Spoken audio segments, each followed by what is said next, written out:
I find Alibaba to be something, that I really wish I was learning about like years ago, but to still be today something very valid and valuable.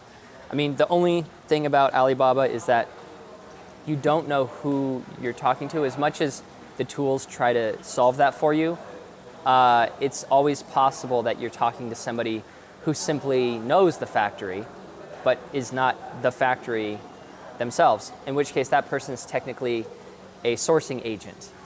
And I have come into contact with many sourcing agents and found them to be pretty helpful.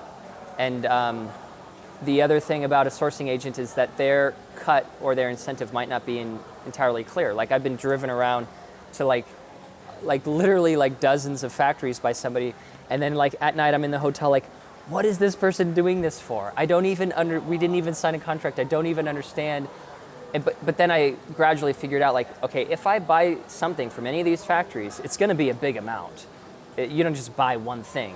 And at that point, I'm pretty sure they're going to give him some kind of a cut. So whether I pay for the cut or somehow I'm paying for it, even if I'm not directly paying for it.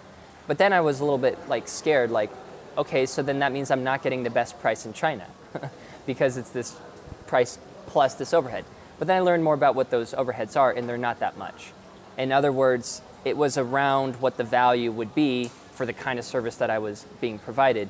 But it's a little weird where you don't always know, like right off a menu, like, okay, how much is this service? How much is, people will get themselves paid, whether you agree to pay them or not. And so that makes this kind of like very confusing world.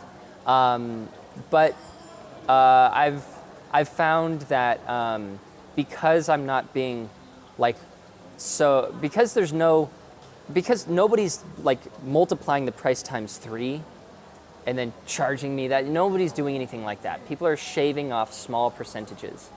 And that is the supply chain. That is how it works at every level. And also, there's no shelf where every product in the world exists. There's a shelf with some samples for every product in the world. You have to find those shelves and look at them, and this event is a place where you can find those samples and see them and see if that's what you need. And if it is what you need, it is going to have to be manufactured. Like, this should be really obvious, but it was not obvious to me in the beginning. I was like, oh, just go to China and buy stuff. From where? When you go to a store in the United States, you grab things off the shelf, so you assume there's another shelf before the shelf but ultimately at the beginning it's just raw materials. And so in the process of getting raw materials into a product, hundreds of companies are going to take a cut. So yeah, you want to kind of reduce that to the most efficient kind of pathway for your supply chain, but not with so much fear that you can't even move. So I've decided to become willing to just let people take their cuts and have a part of it. And in a way, making friends with all these different companies, because you go out and sing karaoke and you have meals with all these people, and you talk to them every single day. Certain suppliers I talk to every single day over WeChat, even when I'm in the United States. And I've learned of the different holidays, so I'm wishing them happy holidays. They're wishing me happy holidays. So eventually I kind of embraced, okay, if my business goes really well, I'm going to be helping a bunch of people in China with their livelihood. That's a good thing. And I have no problem with that.